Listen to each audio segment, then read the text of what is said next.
Hello, everyone. Hey! Looks like we're going to be running today with only one camera, so we'll hold everything up in front of us. I'm trying, but it's not seeming to want to work. Let's just get it going. You got the books. Oh, you want to talk about the boxes first? Oh, we got two boxes. We got boxes. We got Moon Knight, and we've got Blade for the new Blade series that Marvel's. Move your shoulder a little more so they can see that. They're double-sided boxes, which is really cool. And the artwork continues up on the lid, so it's all one picture. So that's the boxes. I will do books, and she's not reaching for anything. We've got Vault of Horror, number 3. Reprint of the classic EC stuff. Is that enough for somebody? It didn't say it was. This one. We have Frankie and Fran. Frankie and? No, Frank and Fran. Oh, Frank and Fran. Frank and Fran, which I just love the cover. I don't think I could possibly make myself read manga, but I just love the cover.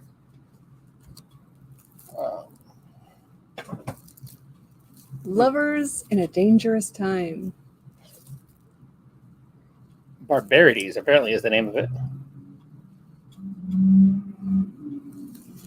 It's shrink wrapped, so not for the faint at heart. Shaman King Flowers is on issue number 3. We have to Shaman King. Free Comic Book Day books for that one if you wanted to give it a sample.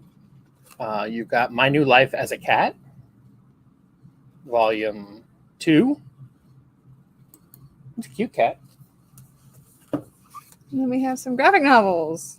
Past Tense from Dark Horse Comics. Ashley is a tour guide at Past Tense, a company that sends camera drones into the past to view history's most depraved events.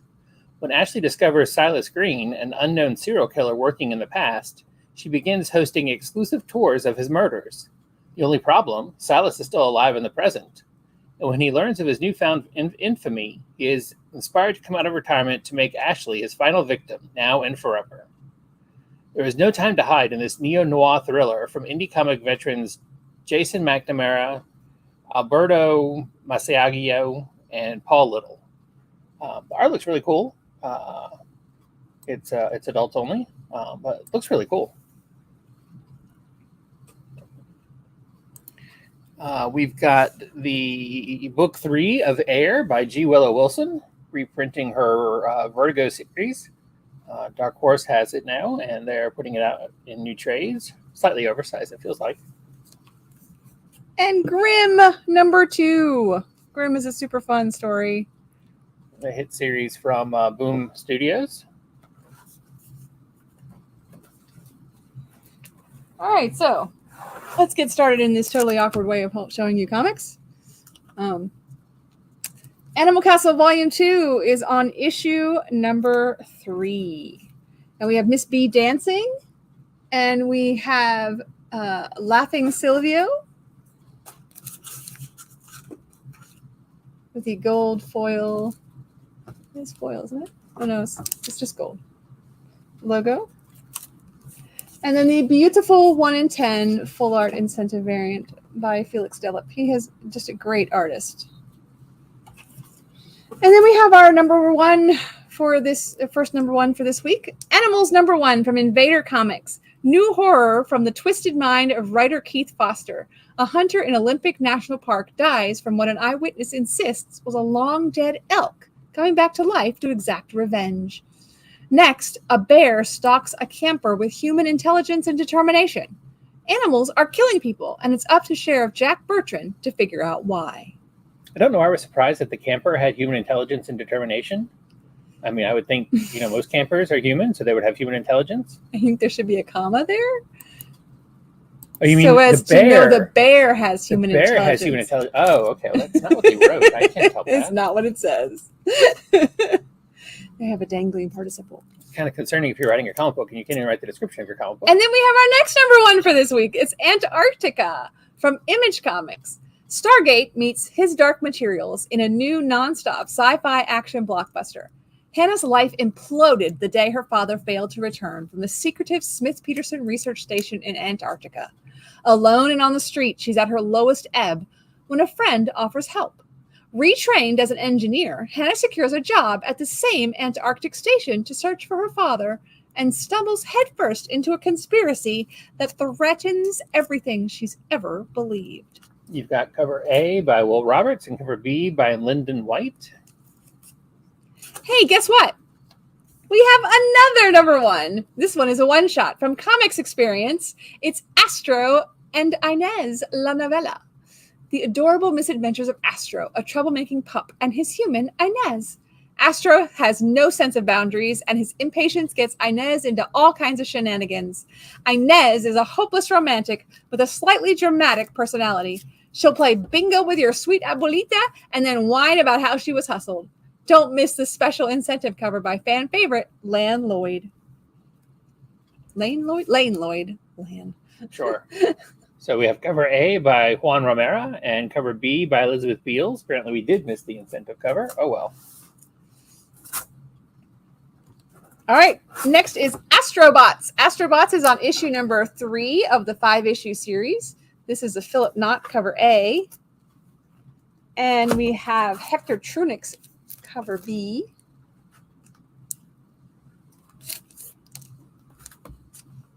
We have a ratio variant from previous week. I think it was last week. I'm not sure.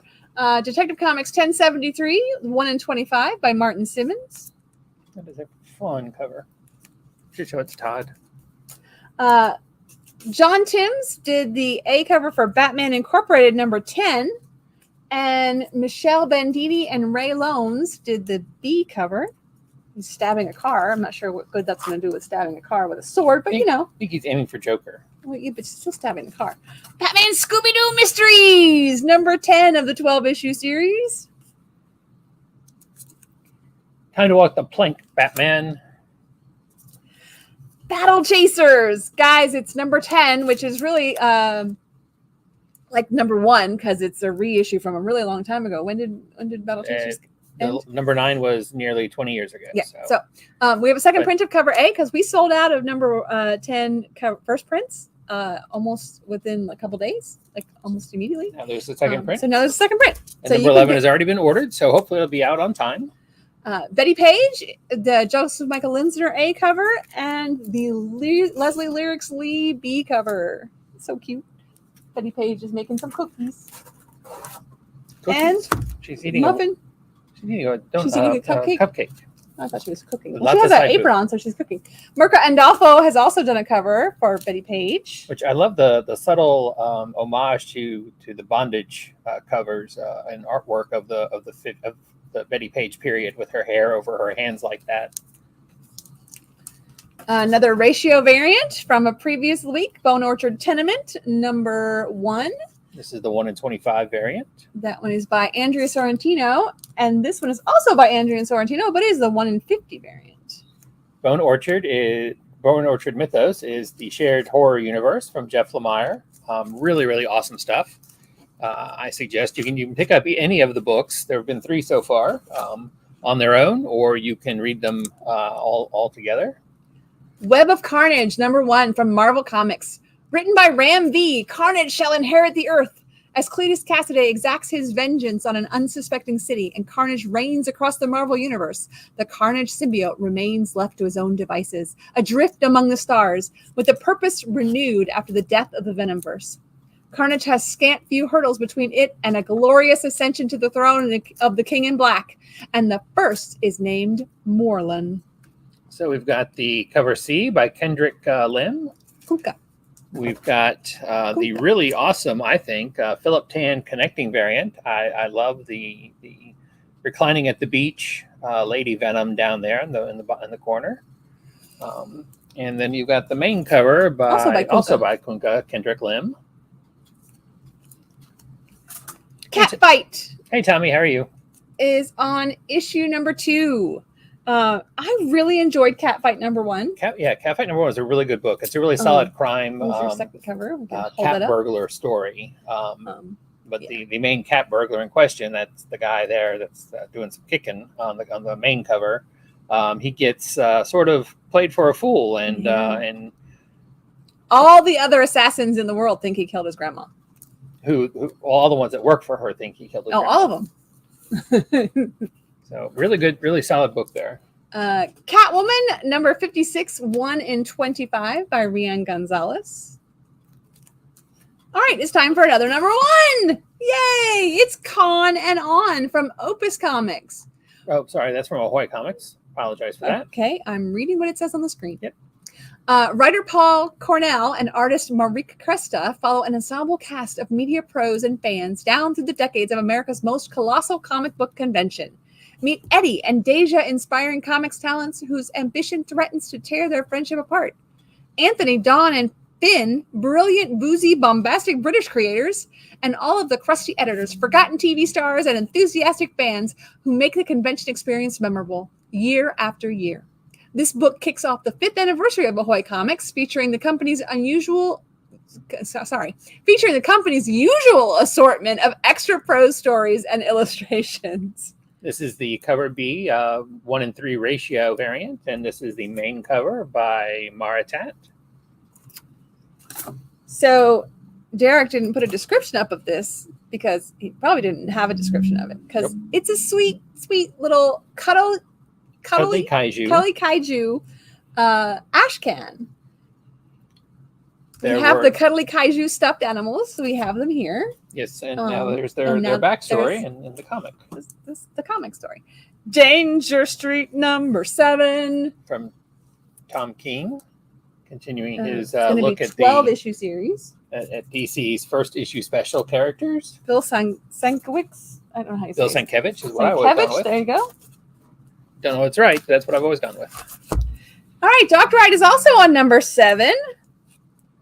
And we have a Paulina I don't know, whatever. I've always said Ganachu, but I have no idea if that's right. Too. DC Pride as a second print. Love that sweet pink background. Reprinting the Oscar Vega cover. Frank Frazetta's Death Dealer is on issue 14. The Max Dunbar cover A. And the Frazetta cover B. You have to hold it up closer to the camera because it's reflecting everything from the computers. Doom Patrol, the Unstoppable Doom Patrol, is on number 4. Have you been reading Doom Patrol? I wanted to read it and I forgot. I read number 1. I forgot about it. I think I read number 2 as well. Alan Qua. There's a lot going on in that cover. I want to get that up close to you guys so you can see it. Qua cover is really, really awesome. Solid series. And Robot Man from Doom Patrol is also featured in this week's Night Terror Zatanna. All right, so this is one of the books that I really wanted to read while I was doing, but I was really far behind it and having time to read anything today. But this is Fallen Friend, number 1 from Marvel Comics, The Death of Miss Marvel. The heart of the Marvel Universe has stopped beating. Kamala Khan died a hero's death in Amazing Spider-Man number 26, saving our entire universe. Come join the other heroes of the Marvel Universe, the creators of Miss Marvel, and comic fans everywhere in honoring and remembering one of Marvel's brightest stars.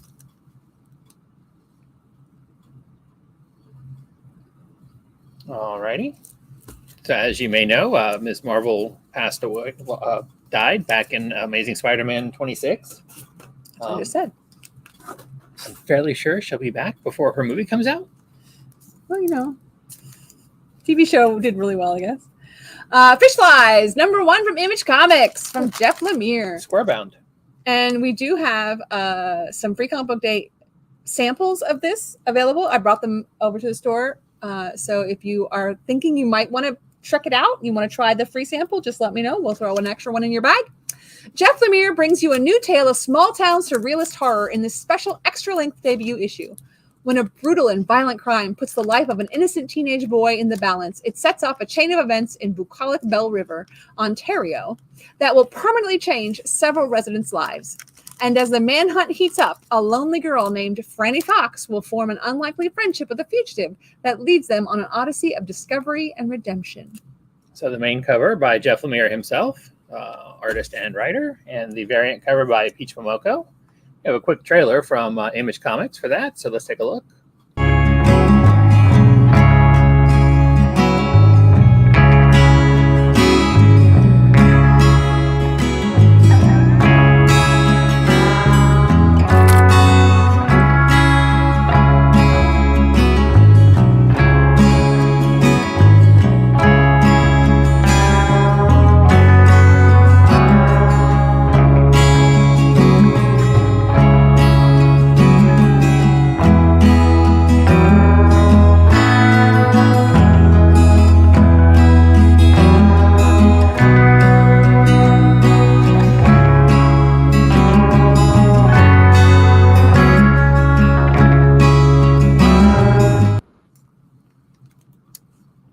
Alrighty, there you go. I'm sorry I know you asked me a question, but I have no idea what it was. It's okay. Don't worry about it. So Friday, Tom Holland's Fright Night, number 3 from American Mythology Productions. A very prolific comic company that I have no idea who they are, where they're based, or why they print comics. They never go to hold it any. up higher because you're like not showing the entire. I can't see. I mean, I'm completely blocking my view when I'm holding it up, so I have no idea. Okay, well, I will help you. So anyway, that's there. Gargoyles. It's a new number 1. It's Gargoyles. What are you doing? I figure if I turn it sideways, it hits the screen. Gargoyles Dark Ages number 1 from Dynamite Comics. See, I can make it take up the whole screen. In this brand new miniseries, Gargoyles creator Greg Weisman and artist Drew Moss return to the long-lost era when humans and gargoyles lived in harmony. But in a world ruled by superstition and the sword, monsters come in all shapes and sizes. Forces of evil from both outside and within are threatening to destroy this precarious peace with consequences that will reverberate down through the centuries and into the present day. Featuring high-quality cardstock on every cover, this limited series debuts with a special 24-page main story, and every 40-page issue will include a new illustrated text story by Greg Weisman. That's the creator of the Gargoyles. In typical Dynamite fashion, there are 7,643 covers. So you can choose your variation of the ones you like. I presume our resident Gargoyle fan would be interested in this book, but he hadn't actually asked for it, and I wasn't going to presume anything, just so you know. I figured he probably would too. But you may want to mention it to him. We got a blank cover here, so you can have your favorite artist draw Gargoyles for you. We have an FOC bonus cover from Ken Heiser. There you go. All right, Ghost Lore number 3. Completely awesome book by Boom Studios. I highly recommend it. I need to read number 2. I haven't read that one yet. Vanessa Del Rey has done the variant cover. As you can tell, these are somewhat creepy books. Try this again. These are somewhat creepy covers for a somewhat creepy book. The 1 in 10 full art from Vanessa Del Rey. But we also have a 1 in 25 from Aaron Campbell, which is full art. And the Unlockable is from Leo Max and is also full art. That is the A cover, right? Is it not? That is the A cover, yes. Grimm Fairy Tales 2023 Swimsuit Edition.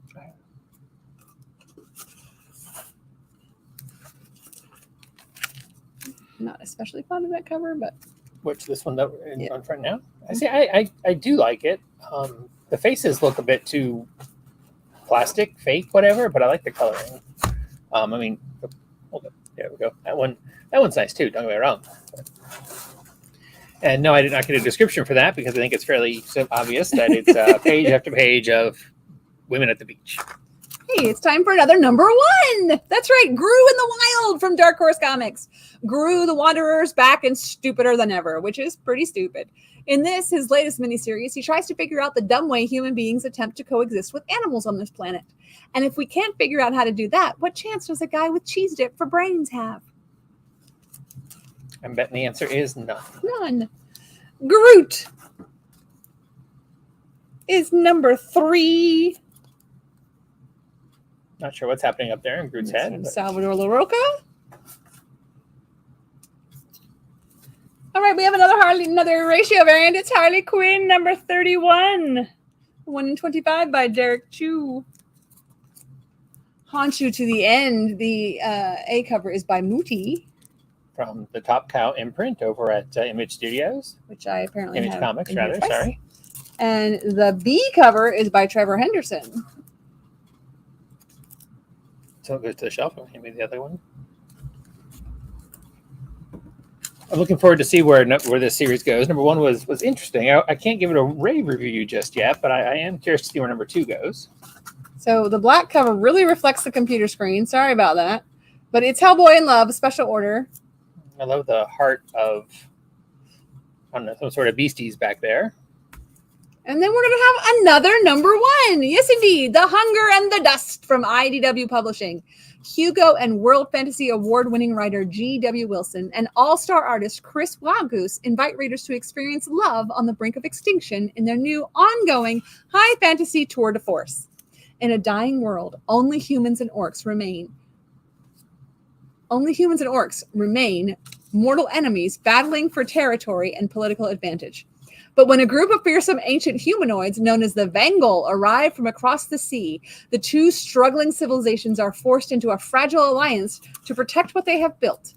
As a gesture of his commitment to the cause and to the relief of his bride-to-be, Baron Stoneback, the most powerful orc overlord, Troth Icemane, sends his beloved cousin Terra, a high-ranking young healer, to fight alongside brash human commander Callum Battlechild and his company of warriors.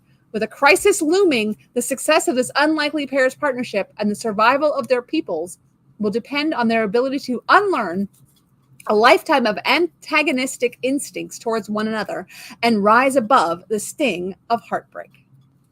Whew, that is a lot of words in that description. There are. And this is just skipping all the covers, just to let you know that this one here is the 1 in 25 ratio variant by series artist Christian Wildgoose. It looks like it's a design variant. It is a design variant.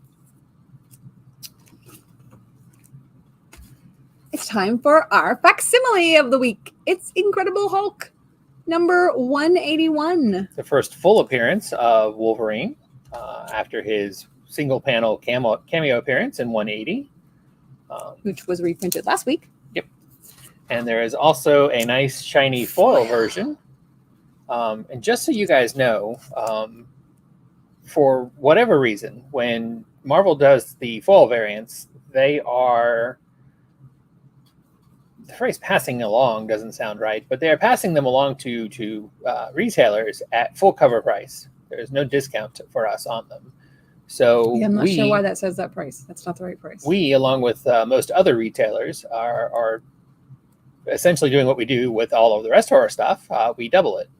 So if the regular cover, in this case, this one is $3.99, $4. That means that this one will be $8, or actually $7.99. So if when you're ordering it, it'll say please inquire. But just know that that's how it'll work. Double whatever the regular cover is will be what the nice foil variant is, and they are super cool. I much prefer the foil variants. Now, why DC can do them for just $1 more than the regular cover price and give us a regular discount, and Marvel can't? Well, Marvel scum, but that's neither here nor there. In Hell We Fight, number 2. Wynn has done this cover. Number 1 was pretty interesting. I'm not so sure I'm going to continue it, but it was an interesting story about a couple folks going down to hell. And Comics Experience brings us number 2 in the 2-issue series of Joseph 1957. Yeah, I think we're sold out of number 1. We are. We can get more, and I will order more. It's a special order of Jungle Comics number 18. And that brings us to our DC number 1 of the week, Night Terrors. This is a 4-issue miniseries. Who is Insomnia? Hello, ghouls and ghosts. This is Boston Brand, a.k.a. Deadman, and I'll be your supernatural tour guide across the Night Terror stories. After Night Terror's First Blood, that fancy special oversized issue you have to read first, the whole world is trapped inside their nightmares. And Batman and I are trying to figure out who Insomnia really is and why he wants revenge on the heroes of the DC universe. This is the 1 in 25 variant. I love this homage cover. I think it's really cool.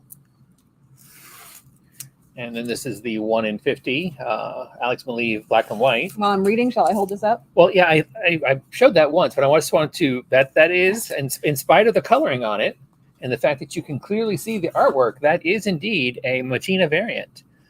He can do art that is not nearly pitch black, and I think that is just awesome. I really like that cover. All right, so it's time for The Flash. After the Flash family freed Barry Allen from the dimension Pyra locked him in, the Scarlet Speedster was able to return home for some... Pariah? What did I say? Okay, Pariah. The dimension Pariah locked him in. The Scarlet Speedster was in Dark Crisis, if you don't remember. Able to return home for some quality time with Iris and his other loved ones. But after the world is plunged into the nightmare realm, Barry is trapped in a different cage and he'll have to find a way out on his own. The main cover features art by Something is Killing Children artist Werther Dell'Edera. That is this one here. I haven't had a chance to read this week's batch of Night Terrors, unfortunately. Due to me forgetting to bring them home. But DC did a really good job on the first weeks and making some really good stories, whether they tie in crucially to the overall story or whether they're just fun, meanwhile sort of stories. So this one is Green Lantern. By regular Green Lantern writer Jeremy Adams. Hal Jordan is back in space to face his greatest fear. Something is wrong in Sector 2814, and Hal Jordan, Kilowog, and a few other Lanterns must find the mysterious disturbance despite a ban on any of Earth's Green Lanterns leaving their world. That's the right way. What they discover is a planet controlled by a familiar face, the face of Hal's greatest fear. And in a backup story, Sinestro finds himself thrust into a new reality that drags him into the darkest corners of his past and perhaps his future. I really love those midnight variants. You hold that one up while I try to get these. I really love the midnight variants. They're just really super fun. They're by Dustin Nguyen. That one's really hard to tell which way's up. I had it right side up. You've got that way or this way. They both look correct. In fact, that looks more correct because that way he's up. He's right side up. Well, he's not. He's laying. But he's not. He's upside down. But why is he laying upside down? It's confusing. It's supposed to be. I'm already looking at it backward. All right, it's time for Robin. That's right, Night Terror's Robin number 1. It's Robin versus Nightmare Robins. When the Jason Todd and Tim Drake get taken into the Nightmare Realm, they must fight against their worst fears and each other as they're forced to relive the darkest moments of their lives. He's not going fast enough. That was a short description, and he wasn't paying attention. Nope, he wasn't. No, I was just... So this was referred to as an homage cover. And all I've got is Jaws, the movie poster. I don't know if I'm right, but I can't fathom anything else that could be an homage to. So if somebody has a better idea what that's homage to, please let us know. It's got to be because with the duck and everything. It's got to be. Well, there wasn't a duck on the cover on the movie poster. It was a boat. If there was a boat up there, I'd say the duck is what's confusing. Well, the duck is part of what's confusing me. And I don't know if that actually got shown, but there's the midnight version. How's that not closed? Oh, did I not really? No. Did you not want it? Interesting. All right, it's time for Shazam. Just don't ignore that. Written by series writer Mark Waid, meet Shazam. Of all Earth's heroes, Billy Batson is the only one in double danger because he and the captain are each haunted by their own set of nightmares. And if the world's mightiest mortal can't survive his own fears, what chance does the rest of the Shazamily have? Shazamily. Yeah. That's I thought about changing that because that's like weird. But anyway, this is the cover C by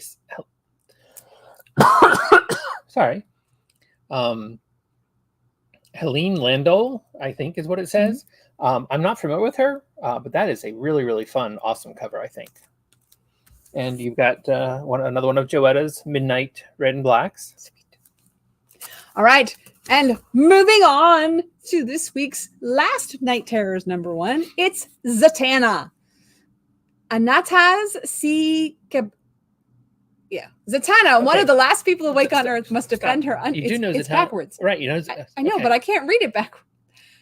Anataz. It says Zatanna. Zatanna is back. I can read. Kabat. You realize I read with being dyslexic. I can read that forward, but reading it backwards is hard. But I was trying to do it for you. If you just stop running over me. Go ahead. I already did. I'm not going to do it again. Go ahead. Continue description. Zatanna, one of the last people awake on Earth, must defend her unconscious allies Wonder Woman and Detective Chimp from Insomnia's sleepless nights, led by their horrifying sleepless queen. But the outnumbered Zatanna can't do it alone. She uses her magic to summon any champion that is still awake, which puts her in an unlikely team-up with one of the world's strangest superheroes, the Unstoppable Doom Patrol's Robot Man. This series is written by Unstoppable Doom Patrol writer Dennis Culver. And I fibbed when I said I hadn't read any of them. I actually have read this one. I absolutely love this Kendrick Lim cover. That is super awesome. It's an interesting story, and I really enjoyed the Sleepless Queen. She was fun. We have Lamentation number 3 from Oni Press. It's 48 pages of fear. Liquid Kill from Whatnot Publishing is on number 6.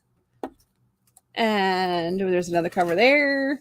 But I really like the Kill Bill homage cover. I think that's fun. Yeah, I think that's the best of the covers. Loki is on issue number 2. Dustin Nguyen, did he do anything besides draw this entire month? Like, he's got covers all over the place.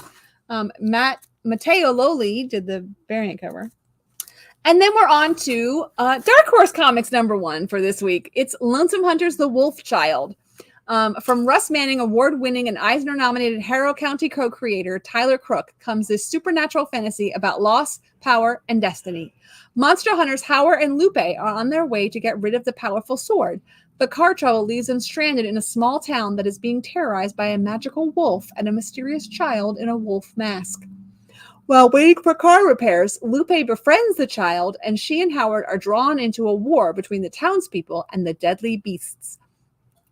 I really enjoyed this one. This one I got to read because we had these books last week. Early. So I got to read that one already. This really enjoyed it. Follow up to last year's The Lonesome Hunters. The Lonesome Hunters was a really good miniseries, and so I was excited about this one, and I wholeheartedly endorse. I have to admit, I'm curious about a magical wolf and a mysterious child in a wolf mask.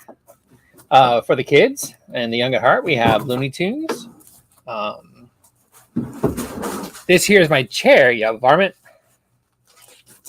And no, that was not my best Yosemite Sam impression. But it's time for Moon Knight number 25. And there are a lot of covers to celebrate Moon Knight's 25th. This is John Tyler Christopher's Negative Space. I'm actually enjoying John Tyler Christopher's Negative Spaces better than like Nakayama's Negative Spaces now. Frank Miller. I don't understand these covers. Jim Chung. Everybody Wayne Chung tonight. Gary Frank. We're going to be frank with you folks. W. Scott Forbes, Hellfire Gala variant. I typically love the Hellfire Gala variants. I think this one was phoned in. I think Moon Knight just wearing all white is a little weird, but anyway. I think this art germ is, of course, awesome.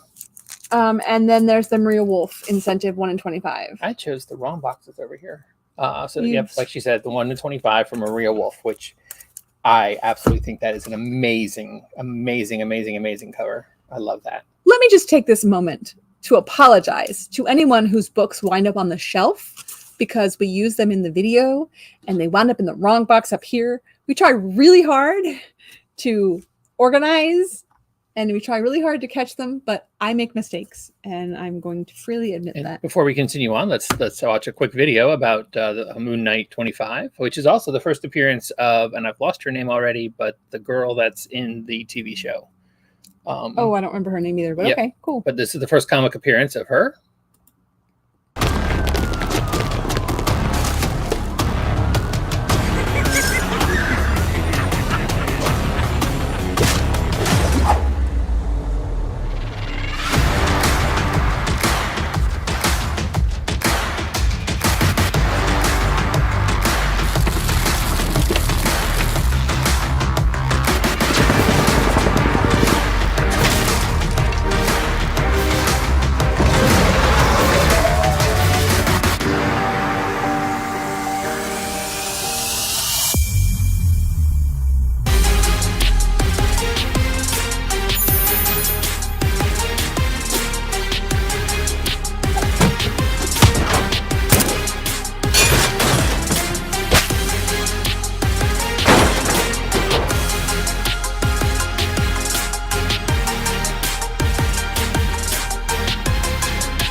And Moon Knight City of the Dead starts next week. We have that. Yep. Coming out next week. The Moon Knight miniseries, and I finished my housekeeping during that video. So thank you, Marvel, for a long video. Multiversity. Harley screws up the DCU number 5. I unfortunately have not been able to keep up with this series, but I can tell you that the first 2 issues were really, really super fun as Harley went through the multiverse and botched everything up for the DC I like folks. Serge Acuna's cover there. It's very cute. Yeah, that is But this is super fun for the swimsuit issue. I love the hyenas and her hanging out with Alas Poor Yorick. And that is also by Helene Lenoble, the person from that Night Terrors covers. That 2 books from her this week, and I still don't know if she's done anything else, but she does some really nice stuff. Murder Inc. Jagger Rose. I think she says Micah is on number 3 of a 6-issue series from Dark Horse Comics. And hey, it's the 40th anniversary of My Little Pony! Yay! It's a one-shot anniversary special. Night of the Living Dead photo cover.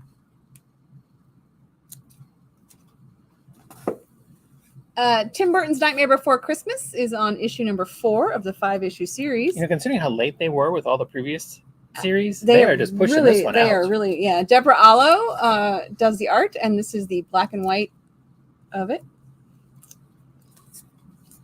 Hey, this is a book that Derek took off the shelf, and I guess he decided that number 2 was never coming out because there's number 2. Well, no, actually, number 2 is out. This is apparently a replace it. I'm reading the guy's name. This is apparently a replacement. I guess maybe the first one was damaged or something. So, yes, I did pull it off the shelf. You're right. Burger Girls from Terry Moore. It's on issue number 8. We need to remind Font Control. Derek? I know. I'm just saying. New employee. Training. I didn't name anybody. You could have just said yes. Training. You didn't. I wasn't going to say anything at all. You're the one. Yeah, Ryan Stegman did the other variant. And Philip Tan did the connecting variant. It connects with the other Web of Carnage book that we had earlier. Another scantily clad symbiote girl. And we have a new number 1 from Oni Press. It's Rick and Morty, Heart of Rickness. After Summer blows his cover, Rick flees a shady deal with space monsters and ends up stranded with the kids on a planet mysteriously devoid of any technology they could use to repair the ship. When they're intercepted by savage, furry, loincloth-wearing versions of themselves, they discover technology has been forcibly removed from the society, along with their hopes for an easy escape. Will it be enough for Rick to find a way off planet, or does he also have to prove who's the rickiest Rick of them all? I started not to bother putting a description for that because my thought was it is just your typical Rick and Morty stuff, and if you like Rick and Morty, you're going to like it anyways, regardless of what they do. But I put a description so as to be nice. Rocketeer in the Den of Thieves from IDW Publishing. The Rocketeer is grounded. After Cliff and Betty's adventures in Europe, with Cliff losing the great race but saving the day, he and Betty return home with a busted jetpack and a fully repaired relationship. They're as happy as they've ever been, but paradise doesn't last long. An elite band of Nazis, foiled in the past by their attempts to construct their own jetpacks, decide on a new tactic, kidnapping the only person who can enable them to create their very own fleet of Rocketeers, Cliff's beloved friend and mentor, Phoebe. Okay, if you are foiled by your own plans, I think you're a bad whatevering you're doing. Yeah. The Nazis how elite are these band of Nazis if they're foiled by their own actions? They're not foiled by somebody else's getting in the way. They're just incompetent themselves. Savage Dragon 266 cover A and 266 cover C.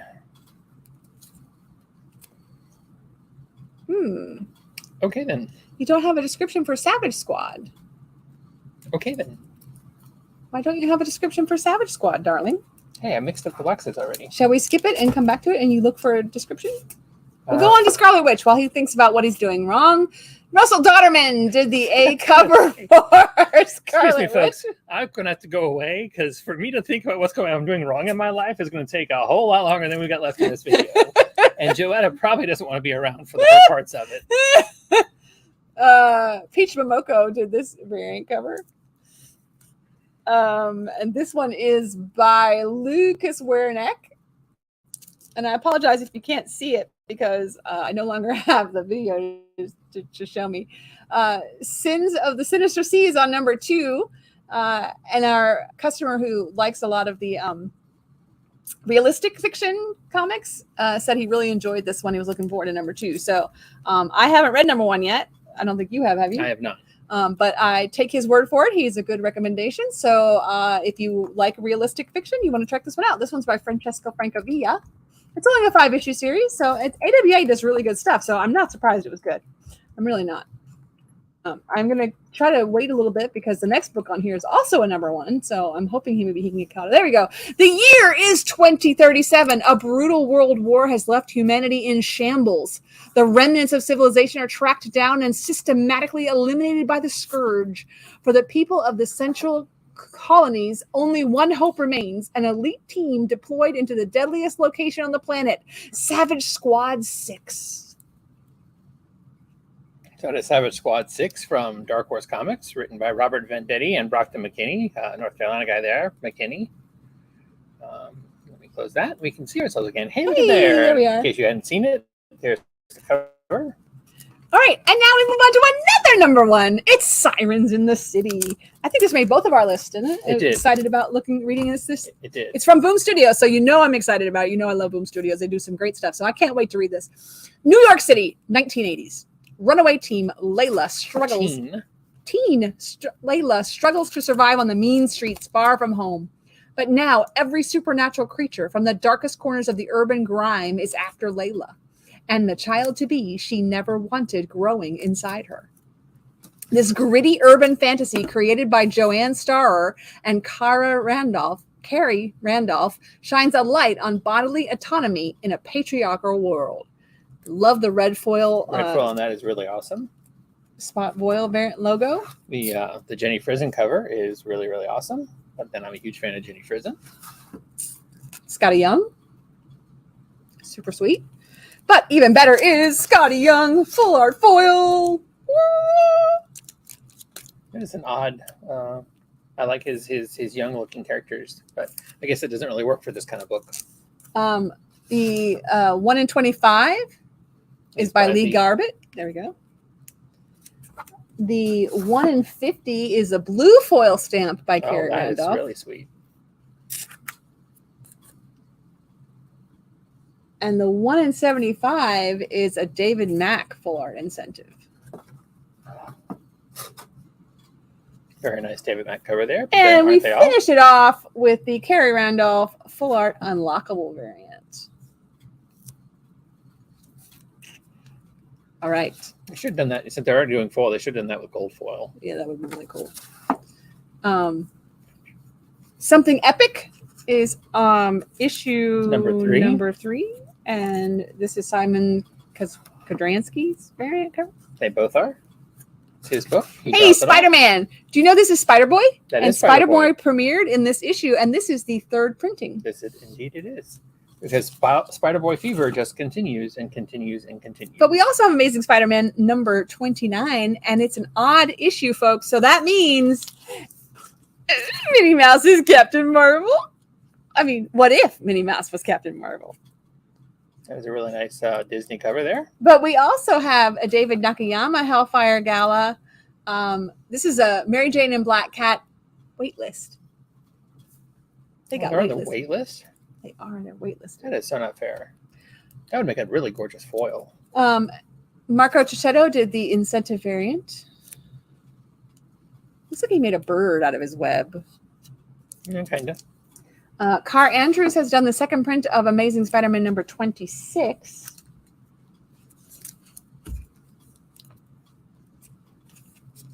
So this cover concerns me because Miles wears a black costume not because he's Venom. So why is he getting torn in half? Well, presumably it's the costume getting torn in half and not all of Miles. Jim Chung? Everybody Wang Chung. I love that he used the building mirror. I love that. Yeah, that's really cool.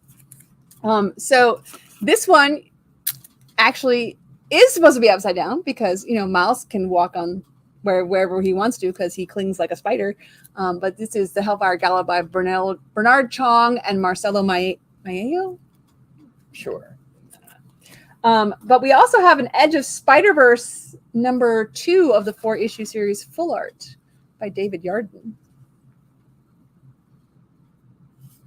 Why are we getting that? Oh, it's 2nd printing. That's why. Panning has done the A cover for Spirit World number 3. This is fun. I'm really enjoying this. Constantine and Xanth and that girl, that Cassandra Cain. Cassandra Cain, thank you. Together in the Spirit World. Super fun. We are living in the spirit world. Doesn't fit. Star Signs number 3. I didn't realize number 2 had come out already. I missed that one. Have you read number 1? Nope. I'm Star Wars Bounty Hunters number 36. And we love Jerry Ordway's classic logo covers there.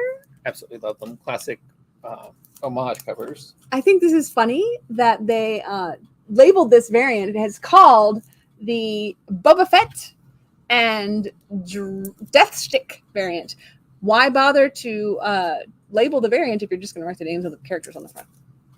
Doesn't make sense to me. But anyway, okay, it's Star Wars Bounty Hunters number 36, Return of the Jedi 40th Anniversary variant by Chris Sprouse. And then it's Star Wars Darth Vader number 36.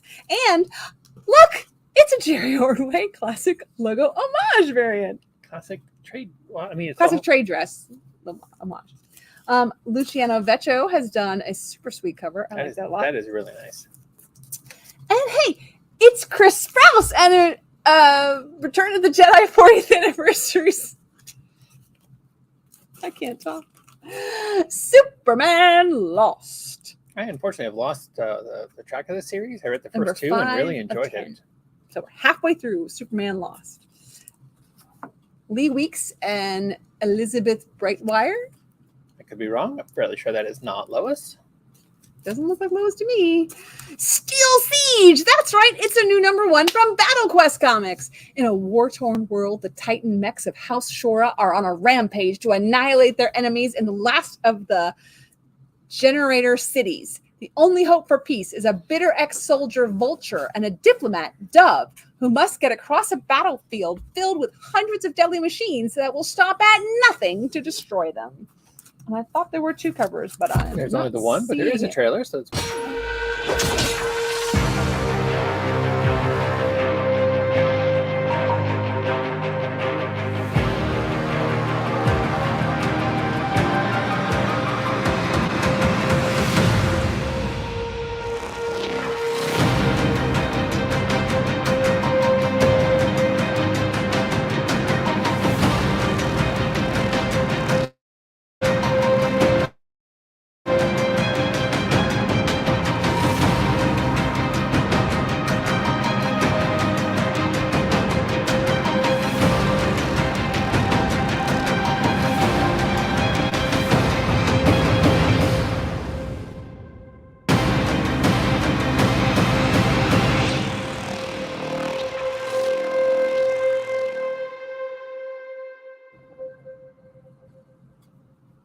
all right, and we're back.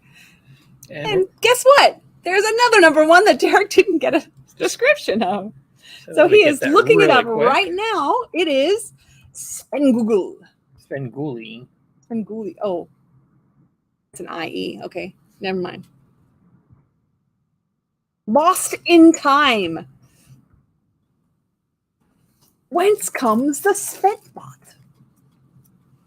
In this first of 2 specials, MeTV sensation Svengoolie appears in his first full-length comic book feature as the evil Svenbot goes to the past to undo Svengoolie's future.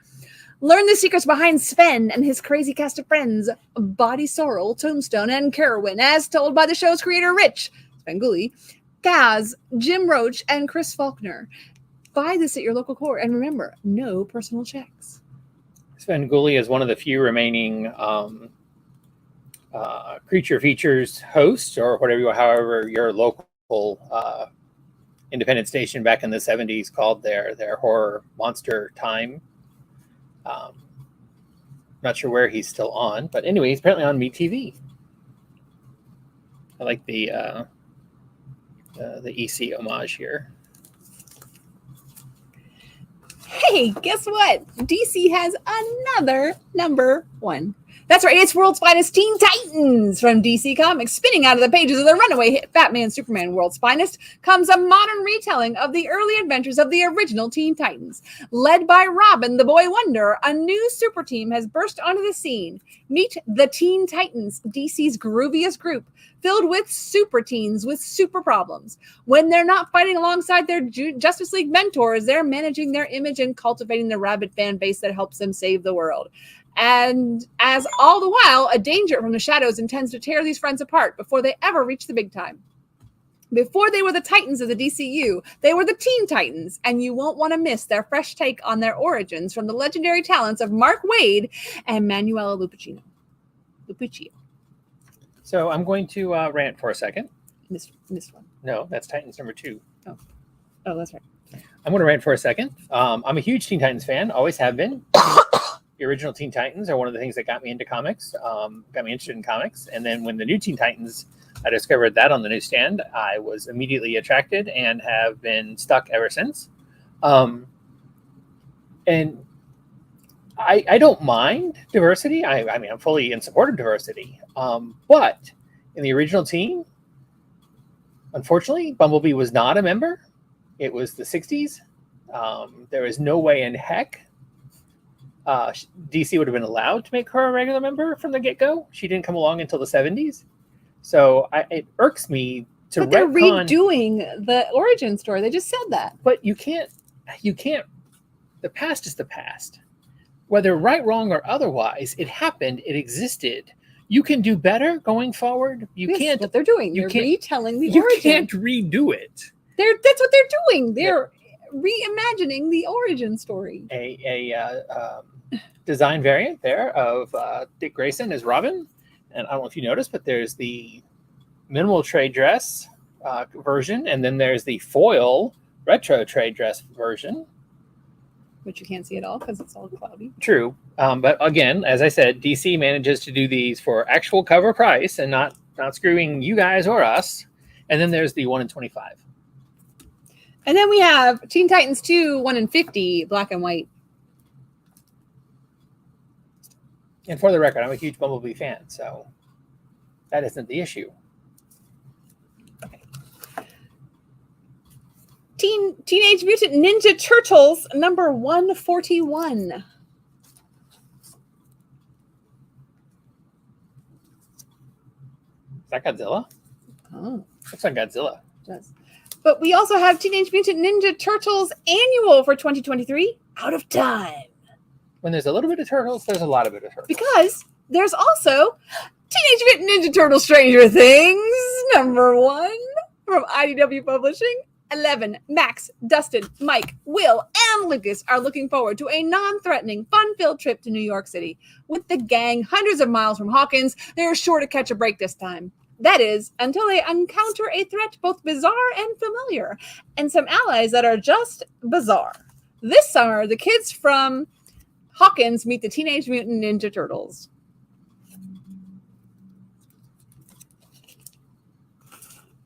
Hey, look, it's another number 1.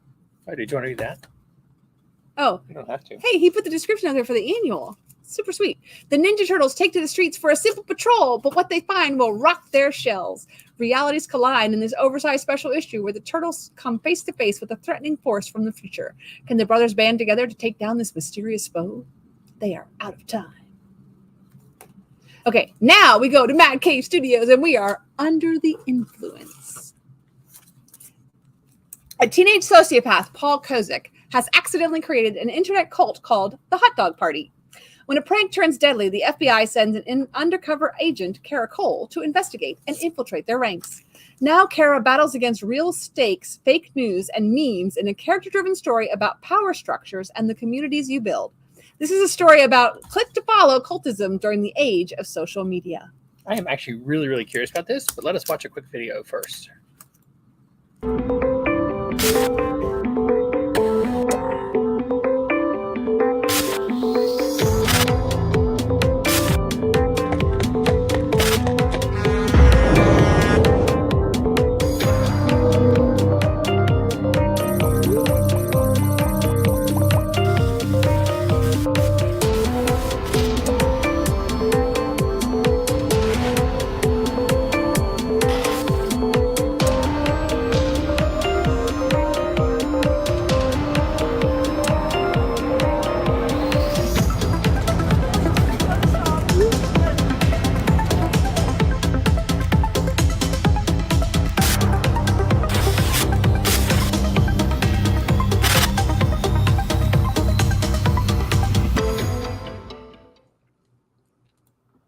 Just for the record, I would finish my drink if I didn't have to use my hand to do the mouse.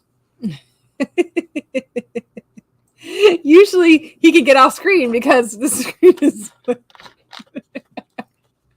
All right, Vampirella versus the Superpowers number 2. Yes, indeed, that is lyrics. Hey, look, it's Void Rivals. Number 1, second printing. We have 2 second printings this week. And I told you that, there was a Transformer at the end of the book. Now he's on the cover. But there's also a super fun homage to the monster at the end of the book. I don't know if you know, but Grover is the monster at the end of the book. And he tells the whole story. It's a Sesame Street book. It was really super fun. I loved that book. It was my favorite. Because you get to the end and you're like, oh! And he's not scared because he thought he was going to be scared of the monster. So you don't mean the monster at the end of this book. You mean the monster, a book called The Monster at the End of the Book. Yeah, it's a homage to the monster at the end of the book. I had no idea what you meant. It's Grover. I will take your word and for Grover it. narrates the whole story, and he's scared that the monster at the end of the book is going to be scary, and he's scared of the monster, and then he finds out that he's the monster. He's the monster at the end of the book. Anyway, the Transformers at the end of the book. Warlock Rebirth number 4, main cover. And Dan Jurgens did the variant cover. Hey, we already had Loki, but what if Dark Loki? No, it's What If Dark Loki. The series is What If Dark, and then name of character. Sorry, go ahead. Okay. Well, you can still read them. You don't have anything to read. Oh, I went past it. Walter Simpson returns to his illustrious writing run on Thor. Simonson. You read them. But this time, Walter Loki's Simonson in charge. returns to his illustrious run on Thor, but this time, Loki's in charge. A tale of one of Asgard's worst days and one of Loki's best. Do you want me to? Wildcats! Number 9. And the variant cover. What's her name? Zealot. Looking super sleek. By Paolo Pantalina. Hey, look, it's another Marvel facsimile. That's right, X-Men number 101. And it's Dark Phoenix. Enter the Phoenix. And then it's a new number 1 from Marvel Comics. It's X-Men Days of Future Past. Doomsday. The cataclysm that leads to the X-Men's dystopic future. Return to the future in a tale that reveals the events leading up to the timeless original Days of Future Past story that's inspired spin-offs, films, and more. In a world where mutants are more than simply hated and feared, but not yet slain and apprehended, the assassination of Senator Kelly comes to pass, bringing with it the Mutual Control Act and Sentinels on every corner.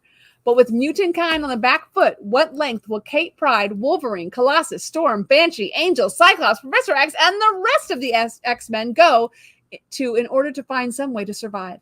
And what scheme of Magneto's will bring about the ultimate doomsday? Witness the 30-year descent into dystopic future, replete with the previously untold deaths of key mutant characters, as we flesh out one of the most celebrated X-Men timelines in its own series for the first time. So y'all can't see these descriptions that we copy from Marvel in this case to see what exactly they're giving us. But besides all of those words, you would not believe the amount of capitalized words, the whole word capitalized, in just random places, slain and apprehended. Days of Future Past, slain, apprehended. Sentinels, Katie Pryde, Wolverine, Colossus, Storm, Banshee, Angel, Cyclops, Professor X, X-Men, Magneto, Doomsday, X-Men.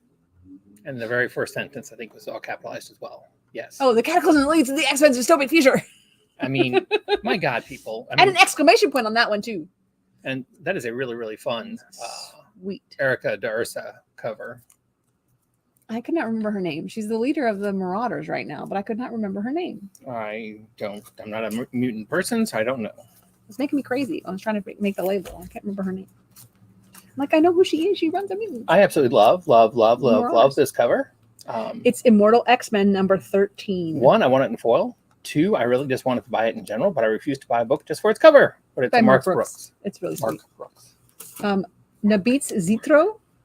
I like that one. I like the Hellfire. That's a Hellfire Gala, is it not? Doesn't say it, but isn't it?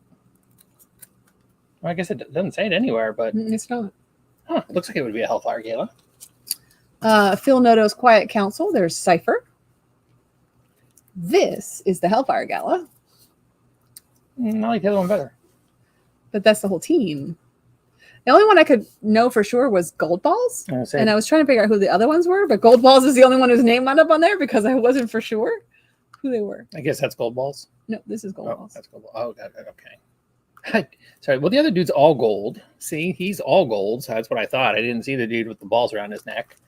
No comment there. Jan Bazuda did the Full Art Stormbreakers 2023 variant. Hey, it's Rogan Gambit number 5. What? It's over? Storm number 1 has a second print. Domino looks like she's not having a great day there on the X-Force number 42 cover. Well, Deadpool don't look too great either. And this is just wacky. Stucco has some weird art. Yeah, he really does.